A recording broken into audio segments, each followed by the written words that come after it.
En ton nom, Jésus-Christ, que nous avons ainsi prié. Amen.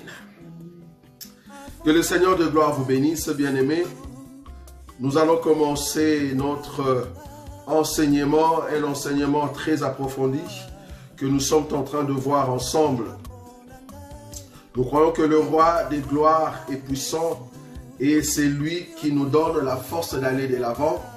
Nous allons prendre nos Bibles là où nous sommes.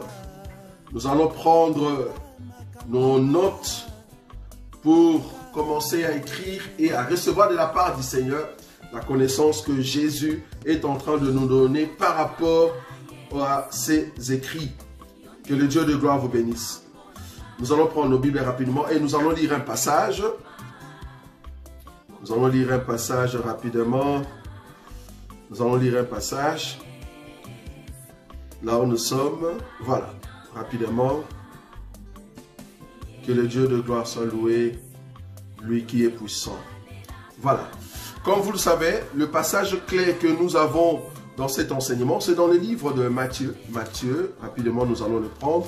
Matthieu chapitre 14. Matthieu chapitre 14. Matthieu chapitre 14.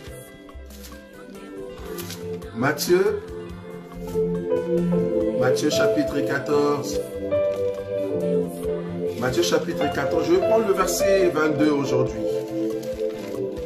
Matthieu 14, le verset 22. Je lis au nom de notre Seigneur Jésus. La Bible dit ceci. Aussitôt, après il obligea le disciple à monter dans la barque et à passer avant lui de l'autre côté pendant qu'il renverrait la foule. Quand il eut renvoyé la foule, il monta sur la montagne pour prier à l'écart et comme le soir était venu, il était là seul. La barque déjà au milieu de la mer était battue par le flot car le vent était contraire. À la 4e veille de la nuit, Jésus alla vers eux marchant sur la mer. Quand les disciples le virent marcher sur la mer, ils furent troublés et dirent « C'est un fantôme !» Et dans leur frayeur, ils poussèrent des cris. Jésus leur dit aussitôt « Rassurez-vous, c'est moi, n'ayez pas peur. » Pierre lui répondit « Seigneur, si c'est toi, ordonne que j'aille vers toi sur le eau. » Et il dit « Viens !» Pierre sortit de la barque et marcha sur le eau pour aller vers Jésus. Mais voyant que le vent était fort, il eut peur et comme il commençait à enfoncer, il s'écria « Seigneur, sauve-moi » Aussitôt Jésus étendit la main et saisit et lui dit « Homme de peu de foi, pourquoi as-tu douté ?» Et ils montèrent dans la barque et le vent cessa. Ceux qui étaient dans la barque vinrent adorer Jésus et dirent « Tu es véritablement le Fils de Dieu. » 34. Après avoir traversé la mer, ils vinrent dans le pays de Génésaret. Les gens de ces lieux, ayant reconnu Jésus, envoyèrent des messagers dans tous les environs et on lui amena tous les malades. Ils prièrent de leur permettre seulement de toucher le bord de son vêtement. Et tous ceux qui les touchèrent furent guéris. Parole du Seigneur. C'est un enseignement, je vous dis, très profond que nous sommes en train de partager, que nous voulons décortiquer par la grâce du Seigneur, que nous avons déjà commencé. On a déjà touché un élément très important dans l'introduction. L'introduction, nous avons parlé de « Voici » et « Voilà l'agneau ». Donc pour ceux qui aimeraient voir ces enseignements, vous pouvez toujours aller sur YouTube ou dans nos programmes, c'est-à-dire le frère Jimmy Grace, ou soit les chrétiens en marche de notre frère Serge sur YouTube. Vous pouvez toujours voir ces vidéos, là où nous avons parlé de Voici et Voilà l'agneau. Alors aujourd'hui, en ce qui concerne ces grands thèmes, nous voulons commencer maintenant un nouveau sous-thème. Le nouveau sous-thème, nous l'avons intitulé, en fait, la montée dans la barque. la montée dans la barque, nous voulons voir ici, tout au long de ces deuxièmes sous-thèmes, nous allons voir à partir de ces versets, le verset 22 et le verset 23. Nous voulons décortiquer le verset 22 et le verset 23 de Matthieu chapitre 14. Je répète, dans ces sous-thèmes de la montée dans la barque, nous allons décortiquer le verset 22 et le verset 23 du 14e chapitre des livres de Matthieu. Je peux encore le lire rapidement. Donc, le 2e, le 22e et le 23e, la Bible dit ceci. Aussitôt, après, il obligea les disciples à monter dans la barque. Nous voulons décortiquer cela. Il obligea les disciples à monter dans la barque et à passer avant lui de l'autre côté, pendant qu'il renverrait la foule. Quand il eut renvoyé la foule, il monta sur la montagne pour prier à l'écart. Et comme le soir était venu, il était là seul. C'est ce que nous voulons décortiquer. Parce que le but de cet enseignement, c'est de prendre ces passages là où on nous explique la marche du fantôme sur la mer, commencer à décortiquer les révélations qui se cachent dans cette écriture. C'est très important. Le but de tout homme de Dieu est de nous faire ressortir ce que Dieu peut accorder comme grâce dans les écritures qu'il nous a données. C'est très important.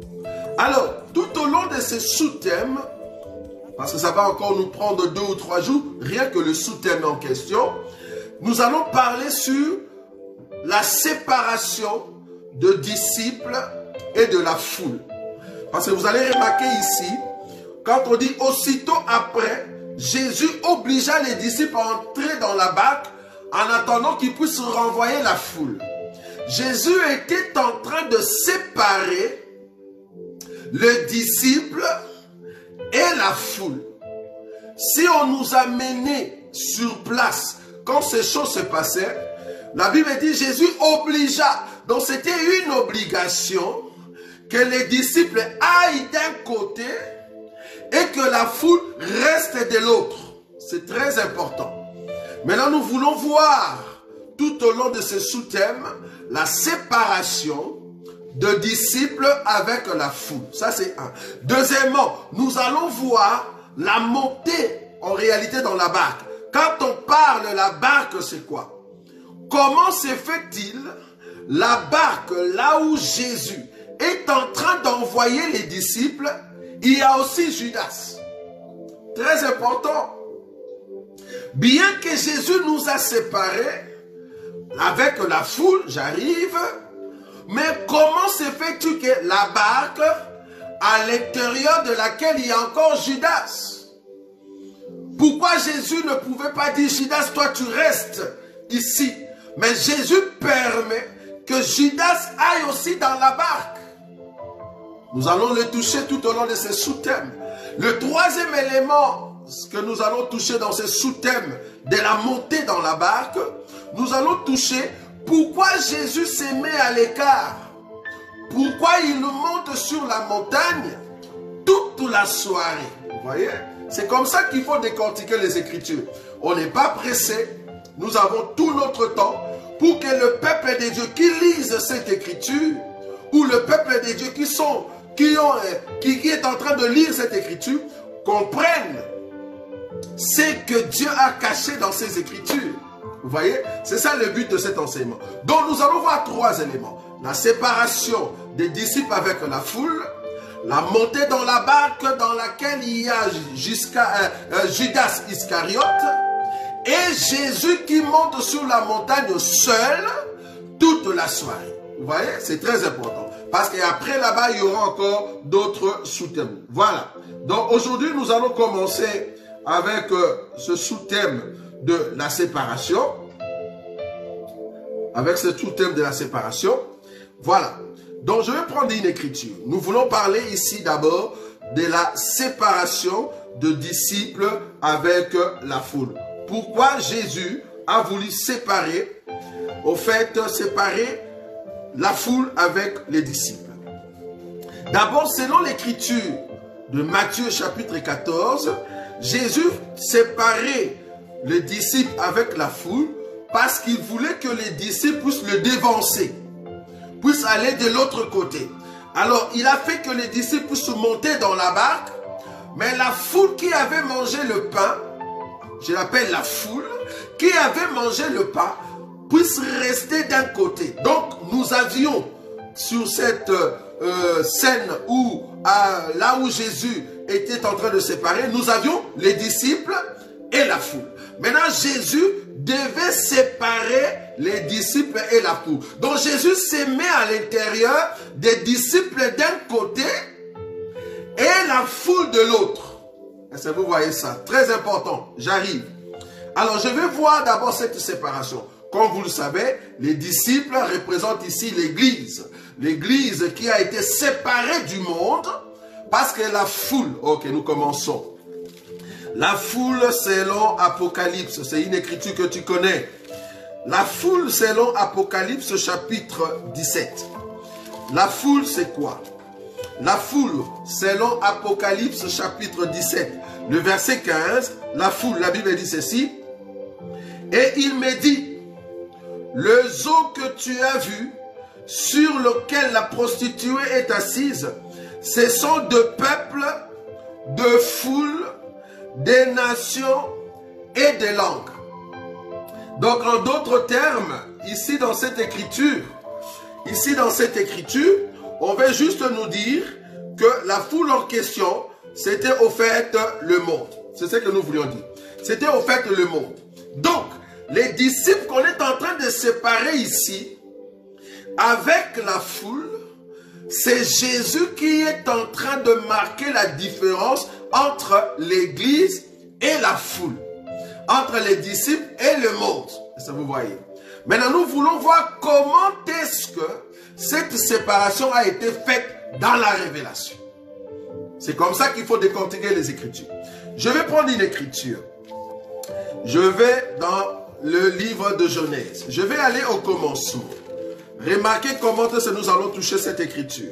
Je suis en train d'expliquer la séparation des disciples avec la foule par Jésus.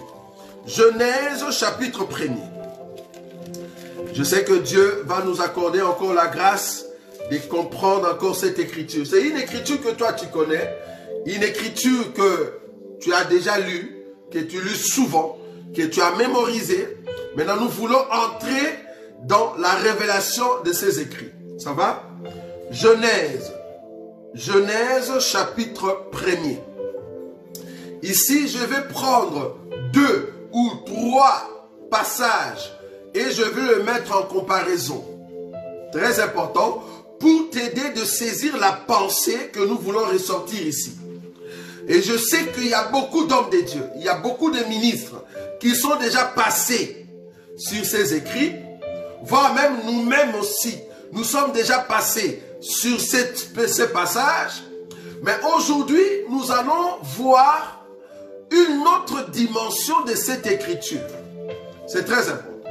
Nous allons amener une nouvelle pensée dans quelques lignes qui sont ici, que le Seigneur peut nous accorder. Je lis rapidement. La Bible dit ceci. Au commencement, Dieu créa les cieux et la terre. Je veux comparer 3 passages. Donc à chaque fois, je veux lire un passage et je lis aussi l'autre. Donc ici, le but c'est de comparer Genèse chapitre 1er avec Jean chapitre 1er. C'est très important. Je vais comparer Jean chapitre 1er avec Genèse chapitre 1er. C'est très important. Remarquez comment je vais marcher. Donc, la Bible dit dans le livre de Genèse, au commencement, Dieu créa les cieux et la terre. Je suis en train de rechercher comment Jésus a séparé la foule avec les disciples. Très important. Au commencement, Dieu créa les cieux et la terre. Mais dans Jean, on nous dit, au commencement était la parole, et la parole était avec Dieu, et la parole était Dieu. J'aimerais quand même prendre un troisième passage que je veux, au fait, de marcher avec le 3. Je veux marcher avec 3 passages pour ressortir cette connotation nouvelle que le Seigneur peut nous donner ici. Je prends encore Matthieu. Matthieu chapitre 19. Matthieu chapitre 19, le verset 4 et 5. Matthieu 19, le verset 4 et 5. La Bible dit ceci. Il répondit, n'avez-vous pas lu que le Créateur au commencement fit l'homme et la femme? J'ai ici 3 passages qui nous expliquent le commencement. C'est-à-dire, si dans les livres de Genèse, on nous parle qu'au commencement, Dieu créa les cieux et la terre, Jean nous dit qu'au commencement était la parole et la parole était avec Dieu et la parole était Dieu. Et que dans le livre de Matthieu, on nous dit au commencement, Dieu fit l'homme et la femme. Là, nous avons toujours dit qu'on parle de l'autorité et de la soumission. Parce que le cieux, c'est comme l'homme. Les cieux, c'est la parole. Et que la terre, c'est la soumission. Et que la terre, c'est la femme. Et que la parole qui était avec Dieu, Dieu ici, c'est la partie de la soumission qui se soumet à sa parole. C'est ce que nous disons toujours. Maintenant, remarquez comment je veux marcher. Deuxième passage. La Bible dit, le verset 2. La terre était informe et vide. Il y avait des ténèbres à la surface de l'abîme. Et l'Esprit de Dieu se mouvait au-dessus des eaux. La terre était informe et vide. Il y avait des ténèbres à la surface de l'abîme. Et l'Esprit de Dieu se mouvait au-dessus des eaux. Je veux m'asseoir là-bas. Très important. Ici, dans le livre de Genèse, on nous montre que quand Dieu a créé les cieux et la terre en elle-même était informe, n'avait pas de forme, il y avait la désolation. C'est pendant ces temps-là, quand la terre était informe et vide, la Bible dit qu'il y avait des ténèbres dans la surface de l'abîme. Donc quand la terre était informe et vide, à ces temps-là, les ténèbres étaient dans la surface de l'abîme. Et à ces temps-là, l'Esprit de Dieu se mouvait au-dessus des eaux. C'est comme ça que j'ai pris cette écriture. Je viens. Je répète. Deuxième passage, ou deuxième écriture, le verset 2. Pendant que la terre était informe et vide, les ténèbres régnaient. Les ténèbres étaient dans la surface de l'abîme. Et l'Esprit de Dieu se mouvait au-dessus des eaux. Je vais expliquer cette écriture. Cela veut dire, d'abord, comme vous le savez, l'abîme, ce sont les profondeurs des eaux. Les ténèbres, bibliquement parlant, parce que je commence à expliquer maintenant l'enseignement d'aujourd'hui. C'est quoi les ténèbres? L'abîme, c'est l'endroit, c'est une prison. C'est dans les profondeurs des eaux. Donc, nous pouvons prendre comme définition les profondeurs des eaux, là où il y a les léviathans, les serpents anciens. Mais cependant, dans ces ténèbres-là, au-dessus maintenant des eaux, parce que les ténèbres, c'est vraiment dans la profondeur des eaux. Mais au-dessus des eaux, la Bible dit, l'Esprit s'est mouvait. Maintenant, je vais prendre une écriture pour expliquer les ténèbres. C'est quoi les ténèbres bibliquement parlant par rapport à ce que je suis en train de prendre aujourd'hui?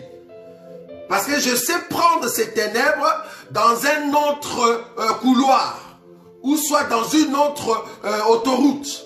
Mais l'autoroute que je suis en train de prendre aujourd'hui, je vais prendre les ténèbres comme il est écrit dans le livre des Actes.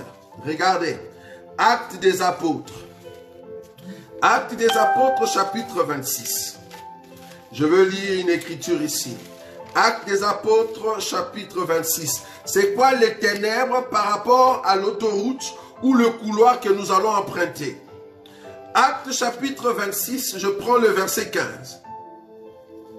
Actes chapitre 26. Actes chapitre 26. Actes chapitre 26. Je prends le verset 15. La Bible dit: je répondis, qui es-tu, Seigneur? Et le Seigneur dit, je suis Jésus que tu persécutes. Mais lève-toi et tiens-toi sur tes pieds, car je te suis apparu pour t'établir ministre et témoin de choses que tu as vues et de celles pour lesquelles je t'emparaîtrai. 17. Je t'ai choisi du milieu de ce peuple et du milieu de païens vers qui je t'envoie. Le verset 18. Afin que tu leur ouvres les yeux pour qu'ils passent des ténèbres à la lumière et de la puissance de Satan à Dieu, pour qu'ils reçoivent par la foi en moi le pardon de péché et l'héritage avec le sanctifié. Dans ce passage, on nous explique, quand Paul parlait, parce que c'était le temps où Jésus était en train d'appeler Paul, Paul dit, le message qu'on lui avait donné, qu'il était ministre que Dieu a établi pour aller prêcher les païens, afin que les païens quittent les ténèbres vers la lumière. La Bible explique maintenant c'est quoi les ténèbres et la lumière. La Bible explique que les ténèbres en soi, c'est au fait la puissance de Satan, et la lumière en soi, c'est Dieu. Vous voyez? Remarquez le verset 18. Le verset 18. Afin que tu leur ouvres les yeux pour qu'ils passent des ténèbres à la lumière et de la puissance de Satan à Dieu. Donc les ténèbres, c'est là où il y a la puissance de Satan. Les ténèbres, c'est là où il y a la puissance de Satan. Ça, vous voyez ça? Si on peut comprendre cela, je peux encore prendre une autre écriture pour soutenir cette pensée. 1 Pierre chapitre 2. Les ténèbres, c'est là où il y a la puissance de Satan. 1 Pierre chapitre 2. Je prends le verset 9. La Bible dit ceci. Le verset 9. Vous, au contraire, vous êtes une race élue, un sacerdoce royal, une nation sainte, un peuple acquis, afin que vous annonciez le vertu de celui qui vous a appelé des ténèbres à son admirable lumière.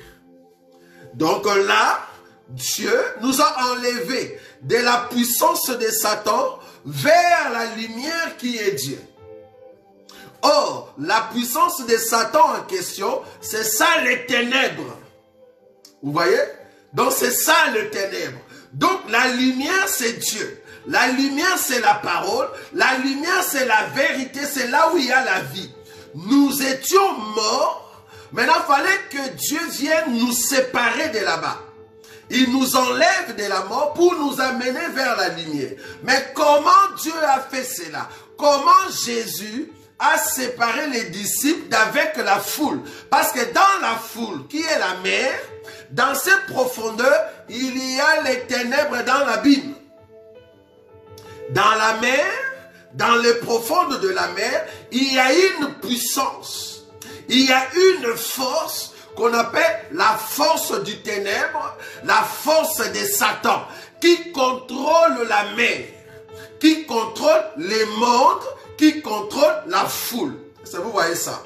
Maintenant, il fallait que Jésus sépare la foule d'avec les disciples. Parce que quand ils étaient ensemble et que Jésus prêchait, il fallait qu'il y ait la séparation entre ceux qui sont dans la foule et les disciples. Or, dans la foule, c'est la mer. En dessous de la mer, il y a la puissance de Satan. Il y a les ténèbres dans l'abîme. Je ne sais pas si vous voyez ça. Jean aussi confirme cela. Jean chapitre 1er. Jean chapitre 1er. Je prends le verset Le verset 3. Toutes choses ont été faites par elle et rien de ce qui a été fait n'a été fait sans elle. 4. En elle était la vie et la vie était la lumière du monde. La lumière luit dans les ténèbres et les ténèbres ne l'ont point reçue. Quand on dit la lumière luit dans les ténèbres, cela veut dire la lumière qui est la parole est venue dans le monde et c'est dans le monde, tout le monde ne l'a pas reçu. Il y a seulement une partie qui doit recevoir la lumière. Et c'est cette partie qu'on doit séparer avec la foule. On doit séparer avec le monde. C'est très important. Donc, si on rentre dans le passage de Genèse, chapitre, dans le passage de Genèse chapitre 1er, l'Écriture dit ceci. Remarquez, le verset 2. La terre était informe et vide. Remarquez comment je viens. Il y avait des ténèbres à la surface de l'abîme. Or, la surface de l'abîme, c'est les profondeurs des eaux. Quand on dit abîme, c'est les profondeurs des eaux. Ce n'est pas les eaux, mais c'est les profondeurs des eaux. Maintenant, les eaux en question, au-dessus, il y avait l'Esprit de Dieu qui se mouvait. Qu'est-ce que je suis en train de dire ici? Nous avons dans ces versets, Genèse chapitre 1er, 2, nous avons en fait 3 acteurs. Nous avons la terre qui est informe et vide. Pendant ces temps-là, que la terre est informe et vide, l'Esprit de Dieu s'est mouvé au-dessus des eaux. Et en même temps, il y avait dans l'abîme les ténèbres. C'est pendant ces temps-là, c'était le même temps où la terre était informe et vide. Pendant ces mêmes temps-là, l'Esprit de Dieu était en train de se mouver au-dessus des eaux. Pendant ces temps-là, les ténèbres étaient dans l'abîme. Qu'est-ce que je suis en train d'expliquer? La terre qui est informe dans cette écriture n'est rien d'autre que Israël. Israël aujourd'hui, au temps de l'église, voilà. Dans les versets 2, c'est le temps de l'église. Bon, ça c'est une nouvelle connotation. Le verset 2, c'est au fait le temps de l'église, où Israël est informe et vide. Mais c'est pendant l'église, le Saint-Esprit est sur eux. Parce que les eaux en question, c'était dans le monde. Qu'est-ce que le Saint-Esprit ou l'Esprit de Dieu est en train de faire sur les eaux? Alors que dans la profondeur, il y a Satan et sa puissance. Est-ce que vous voyez cela? Pendant les temps où Satan, avec sa puissance, est en train de faire de maladies, est en train de faire toutes sortes de vaccins, toutes sortes de corona, pour amener les gens à la mort, mais l'Esprit de Dieu se mouve au-dessus des eaux. Bien que Israël est informe et vide. C'est pendant ces temps-là que l'Esprit est en train de se mouvoir. Qu'est-ce que l'Esprit est en train de faire? Parce que le but ici, c'est de savoir le mouvement du Saint-Esprit au-dessus des eaux. Il est en train de faire quoi? Parce que nous voulons parler de la séparation. Nous voulons parler de la séparation entre le peuple de Dieu et le monde. Comment est-ce que Jésus a séparé les disciples d'avec la foule? Premier élément. Maintenant, ici, dans cette écriture, le Saint-Esprit, l'Esprit de Dieu, se mouvait au-dessus des eaux. Qu'est-ce que l'Esprit de Dieu faisait au-dessus des eaux? Qu'est-ce qu'il était en train de faire? La Bible répond. Je vais prendre une écriture. Je prends Job. Job chapitre 26. Qu'est-ce que l'Esprit de Dieu faisait au-dessus des eaux? Job chapitre 26. Je vais prendre une écriture ici. Job chapitre 26, le verset 5 jusqu'à 10. Je vais savoir ce que l'Esprit de Dieu qui se mouvait au-dessus des eaux, il faisait quoi? Parce que nous parlons de la séparation. Job chapitre 26, le verset 5. Devant Dieu, le mort tremble. Devant lui, le séjour de mort est nu. Parce que ça dépend de version. Hein? Voilà, donc je vais prendre la version que vous avez. Peut-être tu ne le vois pas. Je vais prendre ta version. Comme ça, tu vas comprendre ce que nous sommes en train de dire. Donc, je disais Job.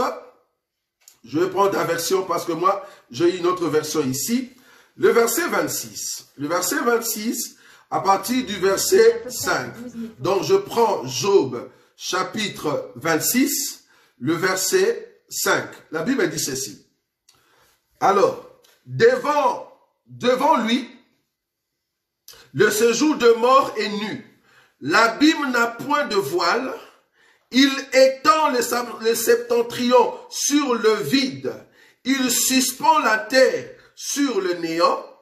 Il renferme les eaux dans ses nuages.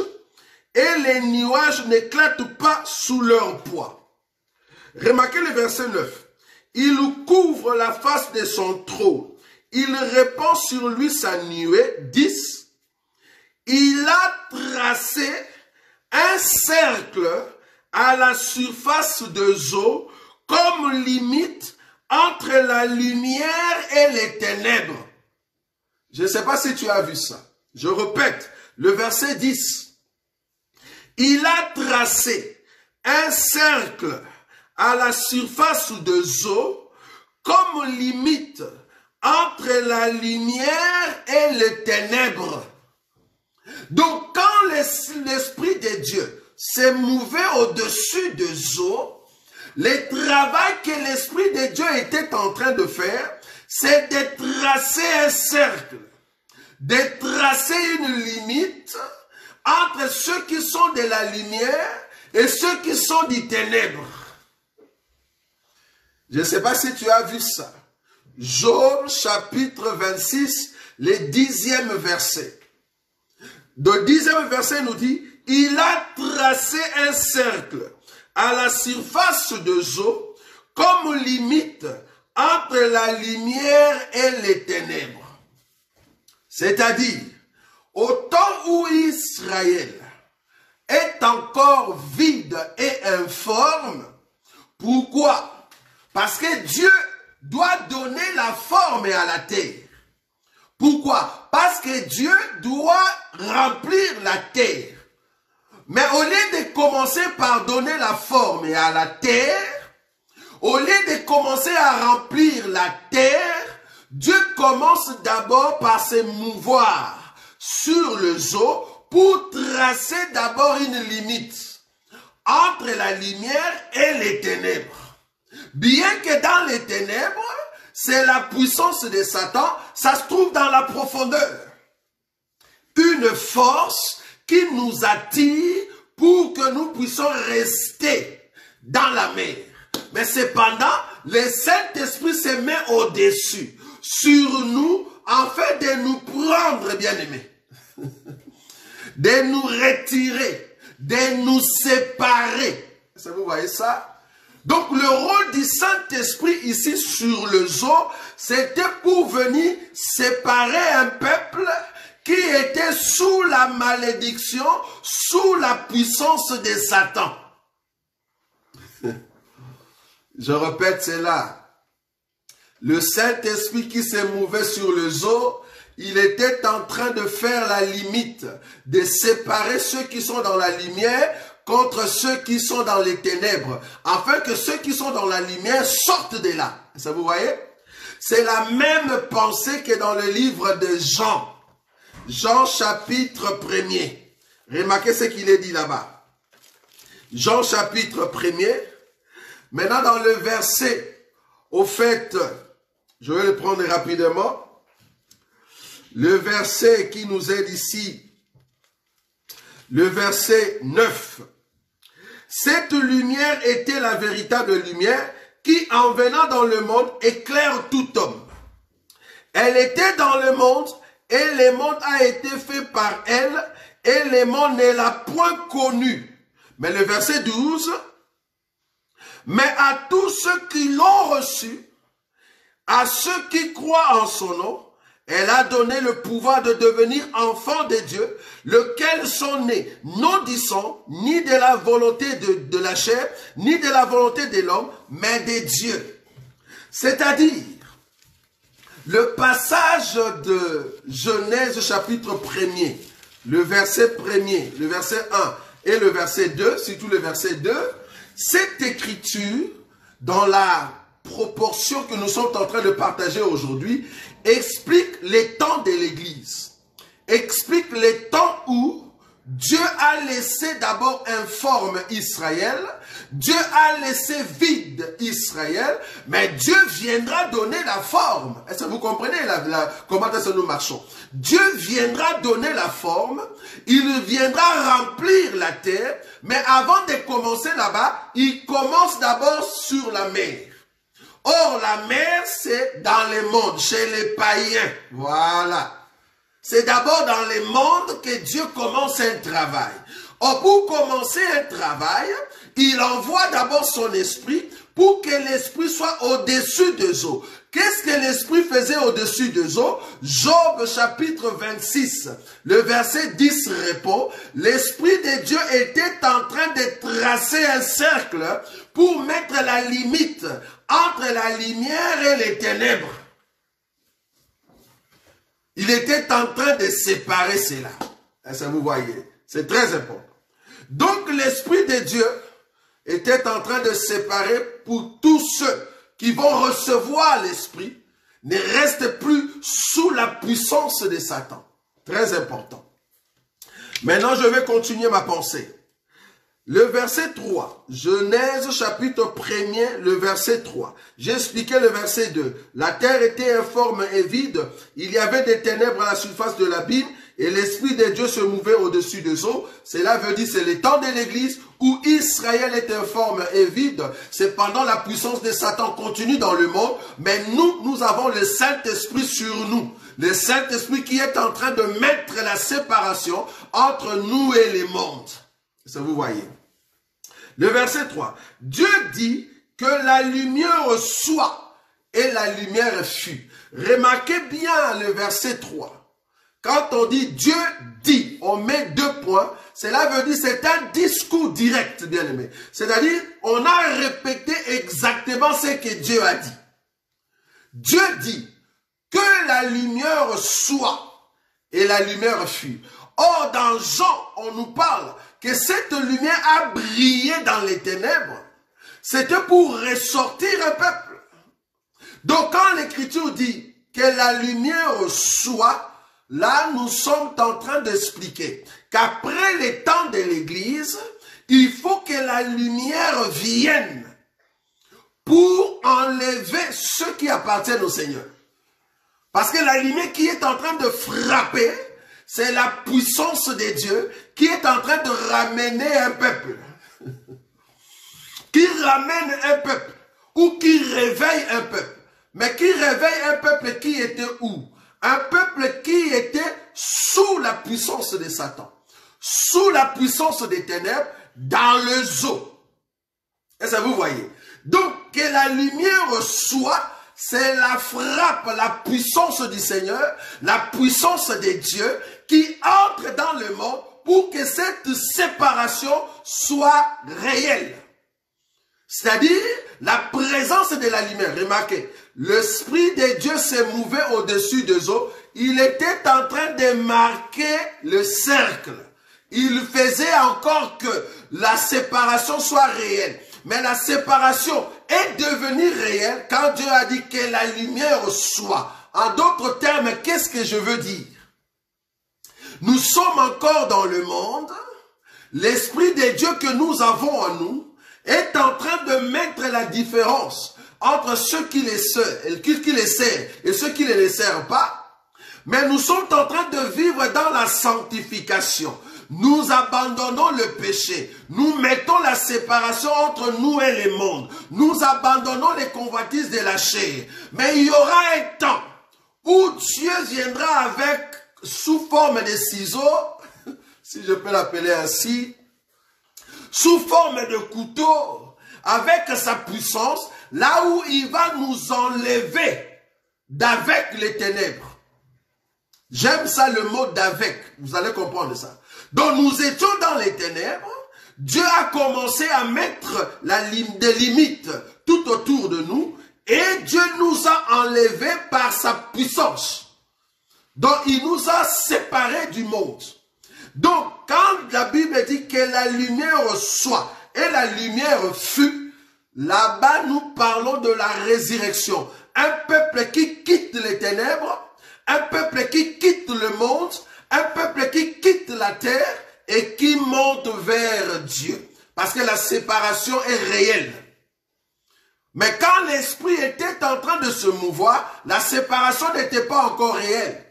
On ne peut pas le voir. Mais pour voir exactement la séparation, c'est quand Dieu a dit que la lumière soit. C'est là-bas que nous voyons la séparation entre les ténèbres et la lumière.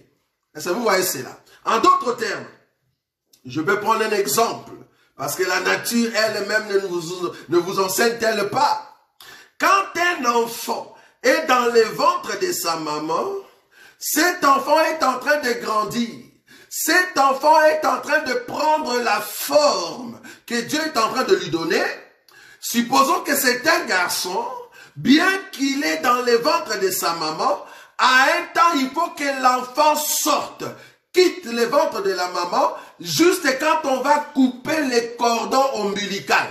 C'est là-bas que l'enfant est totalement séparé de sa maman. Est-ce que vous voyez ça? Mais bien que, quand l'enfant s'est formé, c'était des limites. La forme que l'enfant est en train de prendre, c'est comme les cercles que le Saint-Esprit est en train de donner, en fait, au peuple qui était sur la mer ou dans la mer. Parce qu'il faut que nous quittions la puissance de Satan pour que nous ayons notre forme de la lumière. Et quand Dieu dira que la lumière soit, au fait, là, on coupe les cordons ombilicaux. Nous voyons deux personnes distinctes. La mère et l'enfant. La lumière et les ténèbres. Est-ce que vous voyez ça? C'est pour cela l'Écriture dit, remarquez cette pensée ici. Le verset 4. Dieu, vu que la lumière était bonne, Dieu sépara la lumière d'avec. Le terme d'avec, on n'a pas dit avec, non, on n'a pas dit ça. Dieu sépara la lumière, on n'a pas dit avec, non. Si on dit avec, c'est-à-dire c'était déjà deux personnes différentes, distinctes.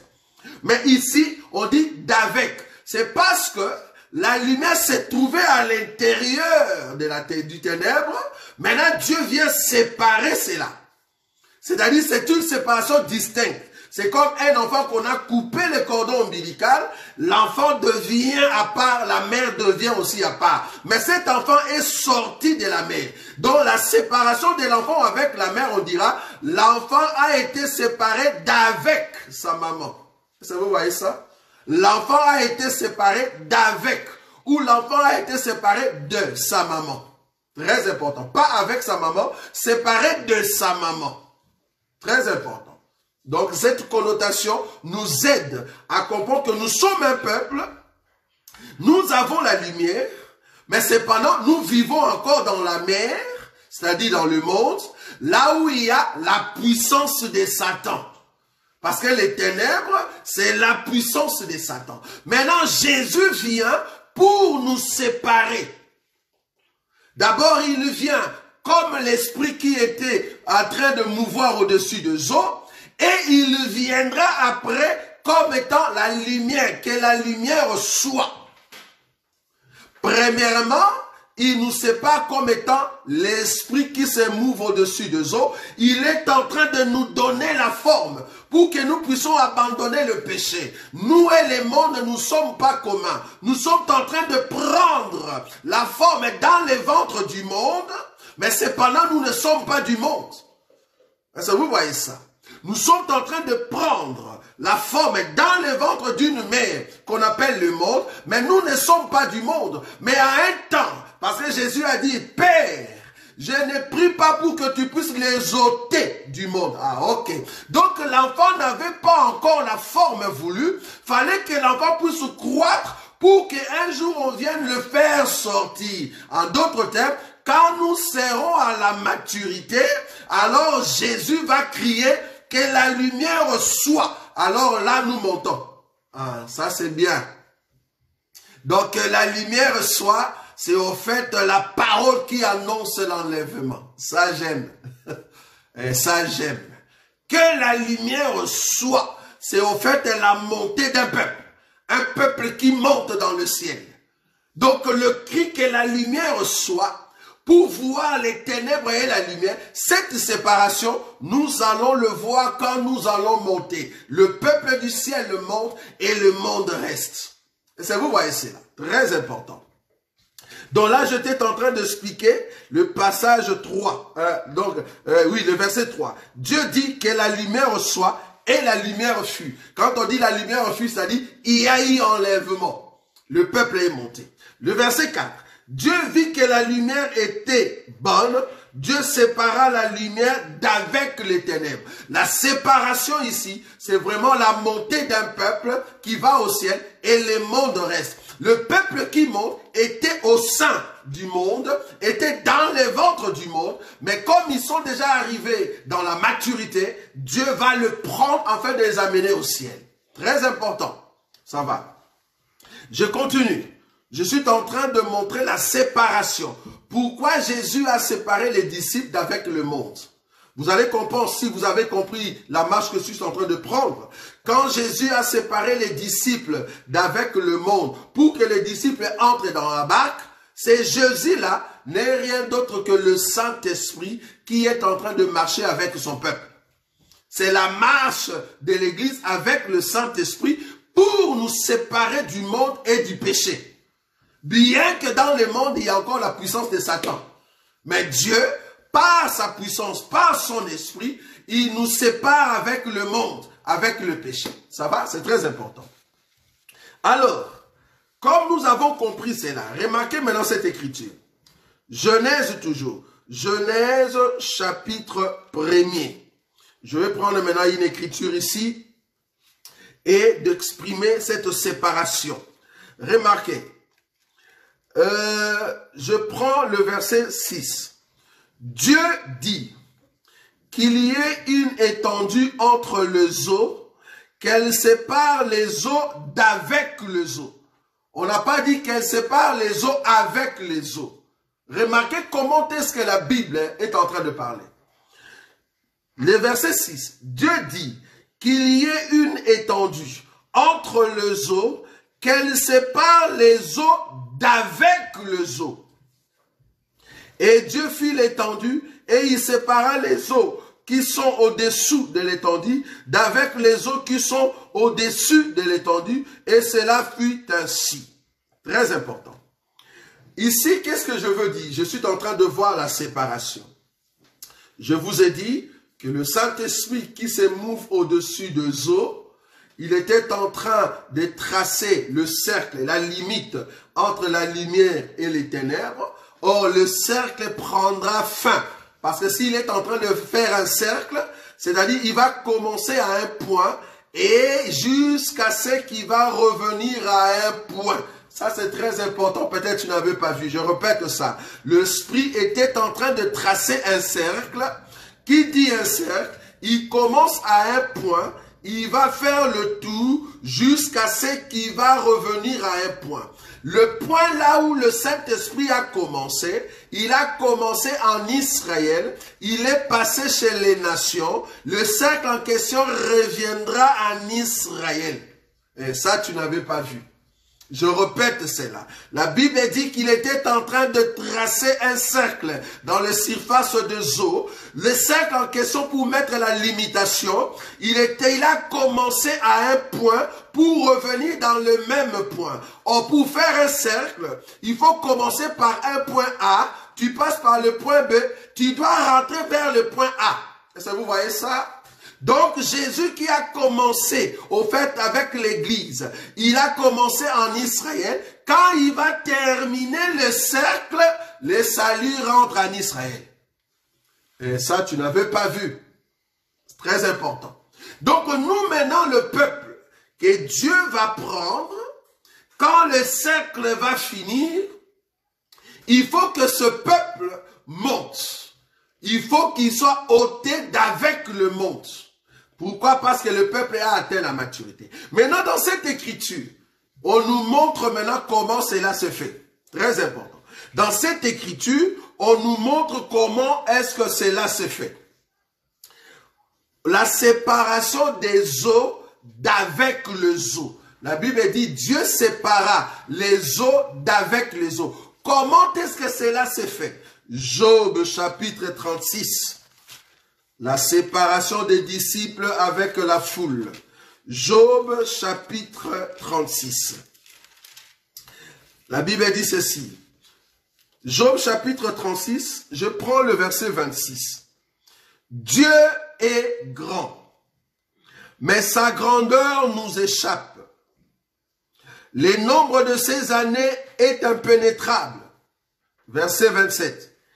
Il attire à lui le goutte d'eau, il le réduit en vapeur et forme la pluie. Les nuages la laissent couler, il la répand sur la foule des hommes. Est-ce que vous avez vu ça? Je répète ça. Dieu est tellement grand, qu'est-ce qu'il fait avec l'eau? Il attire l'eau vers lui. Cette eau forme des nuages. Et puis, il ouvre ces nuages pour que les nuages laissent tomber la pluie. C'est comme ça que Job est en train d'expliquer. En d'autres termes, dans les livres de Genèse, comment est-ce que Dieu a séparé les eaux d'avec les eaux? Dans les livres de Genèse, comment est-ce que Dieu a séparé les eaux d'avec les eaux? Parce que les eaux en question, nous sommes en train d'expliquer que c'est la mer, là où le Saint-Esprit est en train de mouvoir. C'est tout un peuple qui se trouve à l'intérieur, mais il faut faire sortir ce peuple-là, qui se trouve sous la puissance de Satan. Parce que Satan règne là-bas, il y a le ténèbre dans la surface de l'abîme, mais l'Esprit de Dieu est en train de se mouvoir pour mettre le cercle pour que le peuple monte. Est-ce que vous voyez cela? Maintenant ici, on nous dit dans le livre de Job, chapitre 36, le verset 26 à 28, comment est-ce que Dieu a séparé les eaux? Il a séparé les eaux, il a d'abord attiré les eaux. Mais avant d'attirer les eaux, selon la nature, comment est-ce que les eaux montent au-dessus? Alors que l'eau a les corps liquides. Pour que l'eau monte, il vous faut changer le corps liquide en corps gazeux. Parce que le corps liquide ne peut pas monter. Pour que le corps liquide, il faut que le corps soit transformé avant que cela monte.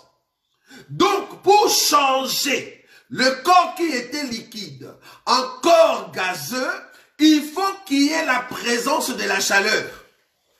Il faut qu'il y ait du feu. C'est le feu, c'est la lumière qui fait que l'eau, qui était en corps liquide, change de corps pour que cela devienne corps gazeux. Pour que l'eau devienne des vapeurs, il faut que la chaleur intervienne. La chaleur ici, c'est la parole et en même temps la persécution, bien-aimés. Nous, pour entrer au ciel, nous ne pouvons pas hériter le royaume des cieux sans la persécution. C'est par beaucoup de persécutions et de souffrances que nous hériterons le royaume des cieux. Or, la persécution et la souffrance, bien-aimés, c'est le feu qui est en train de transformer l'eau que tu étais pour que tu montes au ciel. Tu iras au ciel parce que Dieu t'a façonné. Si tu n'es pas façonné, tu n'iras pas au ciel. Est-ce que vous voyez cela? Donc la séparation que l'Esprit est en train de faire, que Dieu était en train de faire, il était en train de frapper l'eau de la chaleur avec du feu, avec la lumière, pour que l'eau se transforme en sous forme de vapeur, et c'est comme ça que l'eau va monter. Donc tous ceux qui vont aller au ciel, la séparation de la foule avec les disciples, c'est fait par la souffrance, bien aimé. C'est pour cela Jésus obligea. Ah, j'aime ça. Les mots obligé veut dire il y a la souffrance, il y a des cris, il y a des paroles dures. Jésus obligea les disciples à monter dans la barque. Ces termes-là veut dire que Jésus était dur avec les disciples. Tu ne peux pas aller au ciel si Dieu n'est pas dur envers toi. Tu ne peux pas te séparer du monde si Dieu n'est pas dur avec toi. Très important.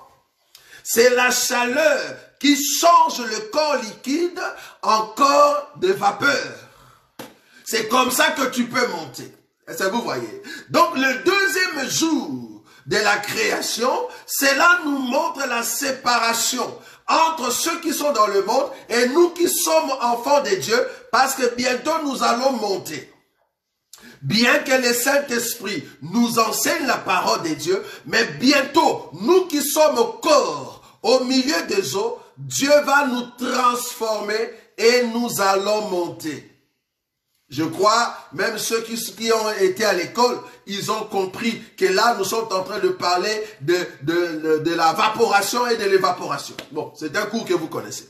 Donc ici, c'est sous l'effet de la chaleur que l'eau qui était encore liquide se transforme en corps de vapeur, en corps gazeux, pour que cela monte. Sinon, ça ne va pas monter.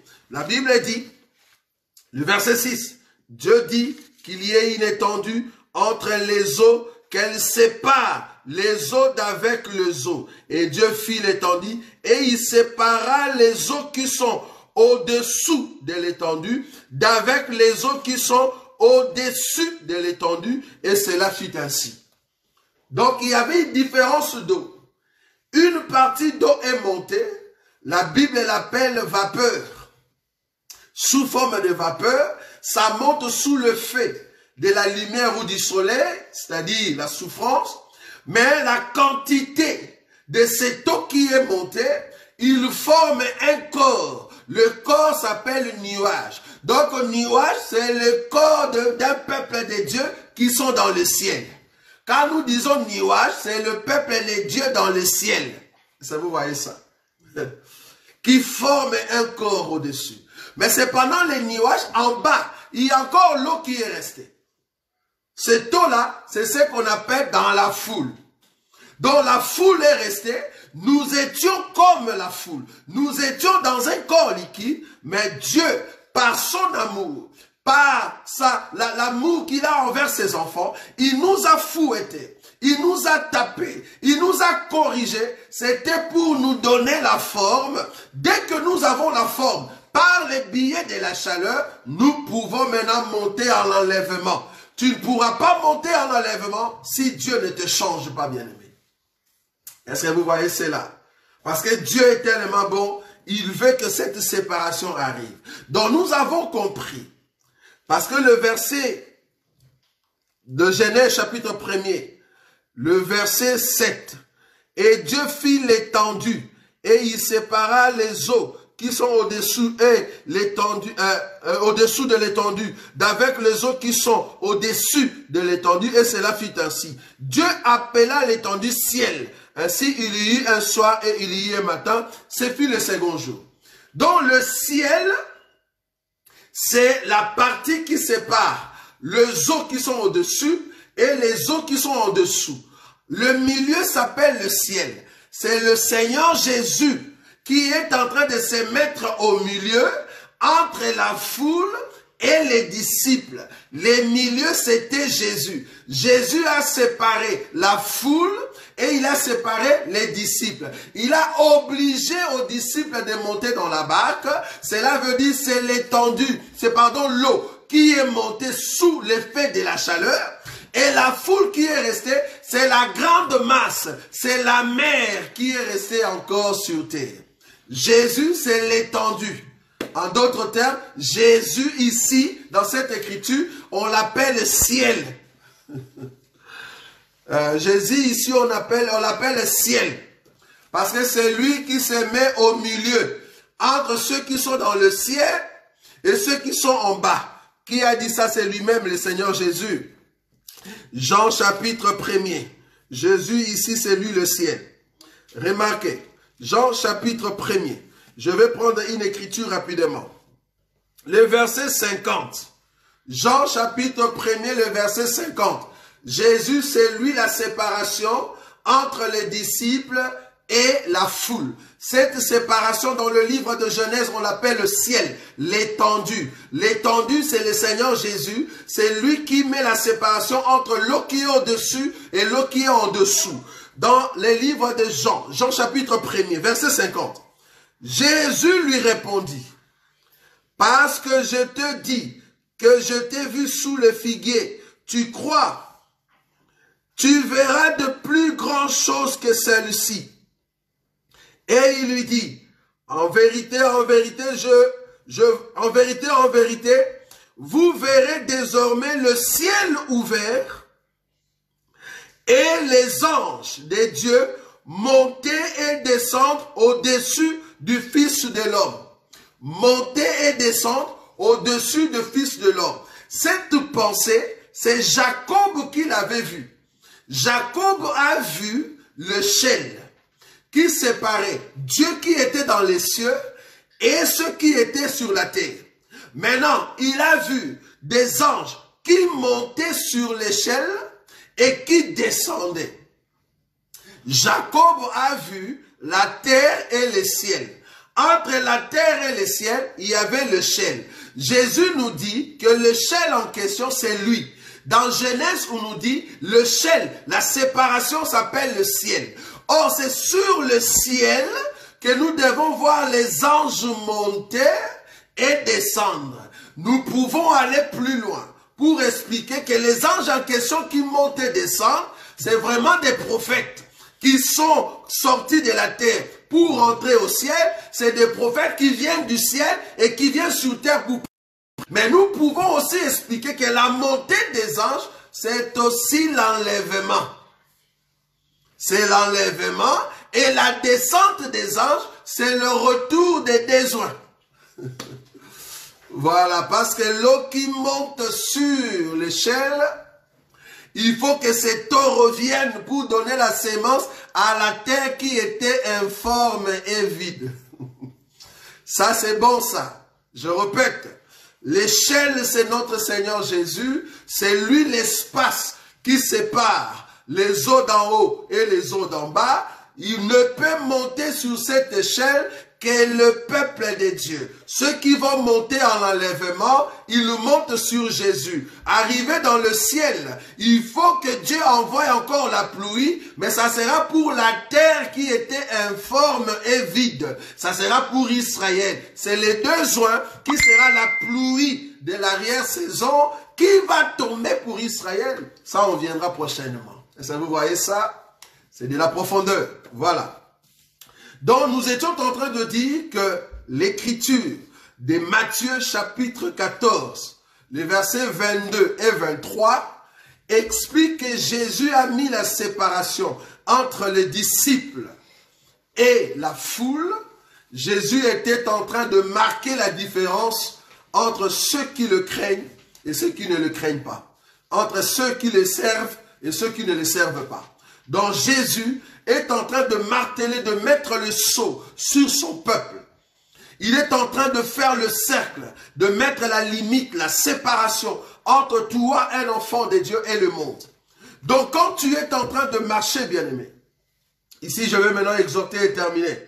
Quand tu es en train de marcher sur cette terre, faut pas te comparer aux autres. Tu es un peuple mis à part, un peuple élu. Tu es sorti des ténèbres avec la puissance du Saint-Esprit qui est sur toi. Parce que le Saint-Esprit se mouve encore au-dessus des eaux. Avec la puissance du Saint-Esprit, il est en train de te séparer avec les autres. Il est en train de te séparer avec le monde. Il est en train de te séparer avec ta famille. Il est en train de te séparer avec de mauvais amis. Il est en train de te séparer avec de mauvais comportements. Il est en train de te séparer avec le péché parce que tu as une destinée aux yeux de Dieu. Tu ne peux pas rester avec tout le monde.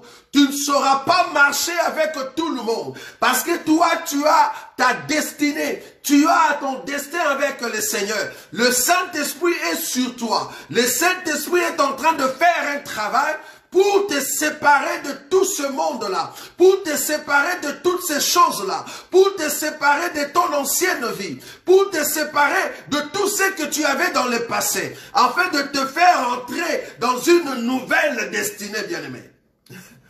Oui, tu dois être séparé d'avec tes amis. Tu dois être séparé d'avec ta famille. Tu dois être séparé d'avec ton comportement ancien. Tu dois être séparé d'avec le groupe là où tu étais pour que Dieu t'amène dans une nouvelle destinée. Sinon, tu ne verras pas le Seigneur. Sinon, tu ne seras pas transformé. Je sais que ça fait trop mal. Un enfant qui sort du ventre de sa mère, il doit pleurer. Pourquoi? Parce que les ciseaux, ça fait trop mal. Quand on coupe, il y a la douleur qui arrive. C'est tout à fait normal. Quand tu quittes là où tu étais, quand tu quittes le groupe là où tu étais, quand tu quittes les amis que tu avais avant, ça fait toujours mal. Mais cependant, ta destinée t'attend. Parce que tu n'es pas comme tout le monde. Dieu doit te séparer. Jésus doit te séparer. Quand Jésus verra la séparation, c'est là-bas que tu peux aller au ciel. Alors Dieu dira que la lumière soit. Parce que la séparation était totale. Dieu t'a donné la forme et que tu es arrivé à la maturité. Alors Dieu peut crier que la lumière soit. C'est alors que tu ressusciteras. Tu iras dans les cieux avec le roi des gloires. Parce que la résurrection vient pour nous séparer totalement, pour du bon, éternellement, avec le monde. Quand la Bible dit que la lumière soit, c'est la séparation éternelle avec le monde. Nous ne serons plus du monde. Nous sommes encore dans le monde parce que le Saint-Esprit est en train de faire un cercle. Mais quand Dieu dira que la lumière soit, ça sera la résurrection. C'est le départ de l'épouse bien-aimée. Oh, Dieu est en train de te mettre de choses pour que tu comprennes que tu n'es pas n'importe qui. Si seulement tu sais qui tu es. Remarquez, je vais finir ici. Je veux finir ici sur une exhortation qui va t'aider. Remarquez, Colossiens chapitre 2. Deux fois, nous n'avons pas le temps d'exhorter, mais permettez que je puisse t'exhorter, bien-aimé. Deux fois, on n'a pas ce temps, mais permets-moi, s'il te plaît. Colossiens chapitre 2. Colossiens chapitre 2. Je veux que tu comprennes, quand tu marches sur la face de la terre, la meilleure des choses que tu peux écouter, c'est le Saint-Esprit qui est sur toi. Or, le Saint-Esprit n'est rien d'autre que l'enseignement pur. L'enseignement basé dans les Écritures. Pas des enseignements fabriqués, bien-aimés. Dans le monde, il y a la puissance de Satan. Je répète cela. Dans le monde, nous avons, dans la surface de l'abîme, il y a les ténèbres. Je vous ai donné l'Écriture. Que les ténèbres en soi, c'est la puissance de Satan. Or, toi qui es dans la mer, là où il y a les Léviathans, il y a la puissance de Satan. La seule personne que tu dois écouter, c'est l'esprit qui est en train de mouvoir au-dessus des eaux. C'est l'enseignement pur, basé selon les Écritures. Très important, bien-aimé.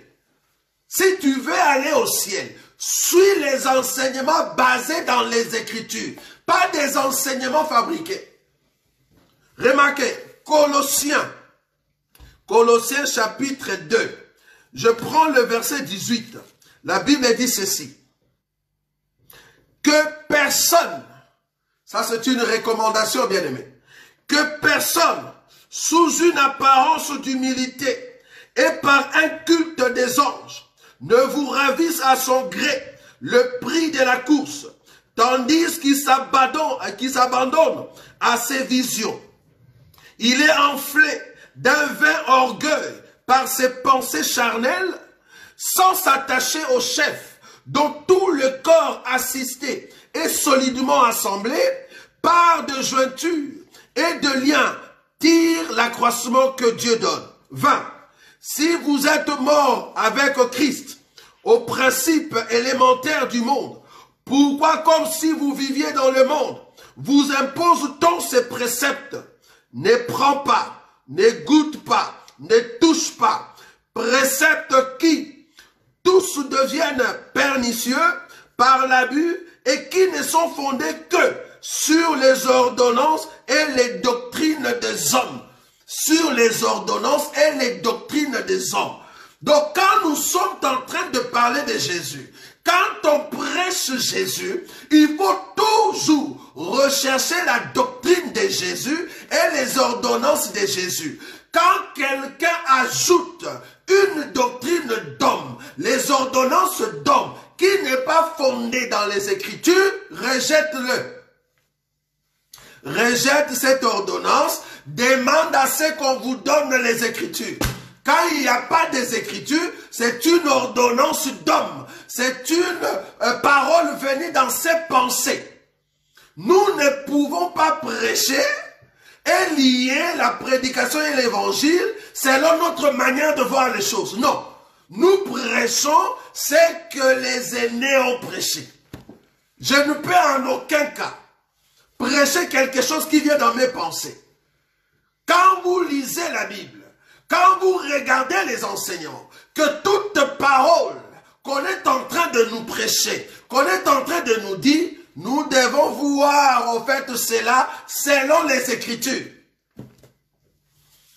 Il y a d'autres choses qu'on nous a donné les modèles, il y a d'autres choses qu'on ne nous a pas donné les modèles. Ah, il y a d'autres choses qu'on nous a donné les modèles, il y a d'autres choses qu'on ne nous a pas donné les modèles. Est-ce que la question c'est de savoir, la chose est biblique oui ou non? Si la chose que nous sommes en train de présenter n'est pas dans la Bible, pourquoi vous en faites un problème? Ça vous voyez cela? Pourquoi je vais là-bas? Parce que Satan, avec sa puissance, il est sous la mer. Israël aujourd'hui ne prêche pas. Mais Satan, avec sa puissance, il est dans les mondes, là où nous sommes en train de prêcher. Pour trouver Satan, c'est dans les mondes. Alors, tous ceux qui veulent aller au ciel, ne regardez pas Satan dans le monde, qui vous attire avec des ordonnances, des choses qui ne sont pas bibliques, mais écoutez le Saint-Esprit qui est sur vous. Parce que le Saint-Esprit est en train de mettre le cercle. Nous allons dire Amen avec tout enseignement qui marche avec la parole. Il y a l'écriture. Sinon, nous allons fabriquer, croyant que nous prêchons avec le Saint-Esprit, alors que c'est Satan, avec la puissance des ténèbres, qui nous donne l'inspiration, et le peuple rentre dans la loi. Et c'est là-bas que beaucoup vont rater. Bon, on comprend. Parmi vous, il y aura encore des vierges folles. Espérons. Parce que nous avons des yeux ouverts. Dieu a permis que l'oreille soit débouchée. Notre œil, la poutre qui nous dérangeait, nous l'avons déjà enlevée, bien-aimé. Nous savons enlever la poutre et ta paille que tu as, je sais l'enlever aussi. Parce que Dieu a déjà enlevé la poutre qui était dans mes yeux, donc je sais comment maintenant enlever ta paille. Est-ce que vous voyez cela? Donc que personne ne vous séduise avec des ordonnances d'hommes. Quelles sont les ordonnances d'hommes? C'est tout ce qui n'est pas présenté dans les Écritures sous forme doctrinale. Je le soutiens parce que nous sommes là pour amener la lumière. Donc voilà, c'était en fait cette partie, la première partie de cet enseignement sur la montée dans la barque. Et nous croyons que Dieu va encore ouvrir des portes prochainement quand nous allons parler. La montée dans la barque dans laquelle il y a Judas Iscariote. Il ne faut pas vraiment vous voiler la face. Nous sommes à un temps où, dans la barque, qui est en train de faire la marche dans les mondes, alors que le Saint-Esprit est en train de faire le cercle, dans cette barque-là, il y a aussi des Judas. Judas aussi est là, bien-aimé. Il y a aussi des Judas Iscariote, mais dans la barque. Alors que le Saint-Esprit est en train de faire son cercle. Très important, bien-aimé. Le Saint-Esprit fait le cercle dans la surface de la Bible ou des eaux. Mais il y a aussi Judas Iscariote alors que nous sommes sur la barque. C'est là-bas que nous allons toucher prochainement. Et après cela, nous verrons Jésus sur la montagne en train de prier toute la soirée. Donc aujourd'hui, c'était la séparation des disciples avec la foule. Je sais que Dieu vous a béni. Nous allons fermer nos yeux, nous allons prier. Tendre Père, nous te disons un grand merci. Tu es le roi des gloires.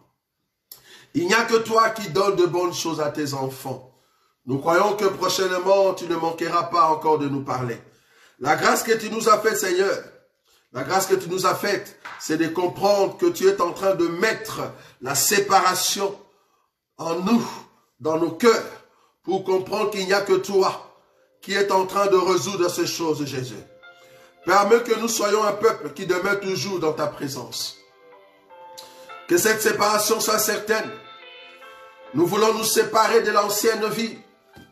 Nous voulons nous séparer, Seigneur, de nos péchés. Nous voulons nous séparer du mensonge. Nous voulons nous séparer des mauvais amis. Nous voulons nous séparer, Seigneur, de nos ennemis. Car tu es le Dieu qui a permis que nous soyons dans le monde, mais nous ne sommes pas du monde. Toi qui as marqué la différence entre ceux qui te servent et ceux qui ne te servent pas. Car tu es le Dieu de gloire. Oh, tu as dit dans ta parole, rien ne restera caché. Tout sera révélé. Tu es le Dieu qui permet qu'un arbre qui n'a jamais eu de fruits au départ, mais tu as voulu que cet arbre puisse pousser, afin que nous puissions comprendre quel arbre peut être bon ou mauvais, Seigneur. Alors que nous sommes en train de croître, permets que nous soyons de bons arbres, Seigneur. Nous voulons être des bons, que le fruit qui sort de nous soit bon. C'est vrai que les temps, Seigneur, que tu es en train de laisser avant de venir nous chercher, c'est le temps que tu es en train de nous montrer, que tu es en train de nous préparer. Prépare-nous, Seigneur, à la grandeur de ton Saint-Nom. Nous voulons réaliser que tu es le Dieu qui viendra nous prendre. Mais tu viendras nous prendre, Seigneur, quand nous allons nous séparer totalement du monde. Parce que tu es Dieu. Merci Jésus pour cet enseignement. Merci Jésus pour ce que tu vas ramener dans nos cœurs. Tu es le Dieu Tout-Puissant. En ton nom Jésus, que nous avons ainsi prié. Amen.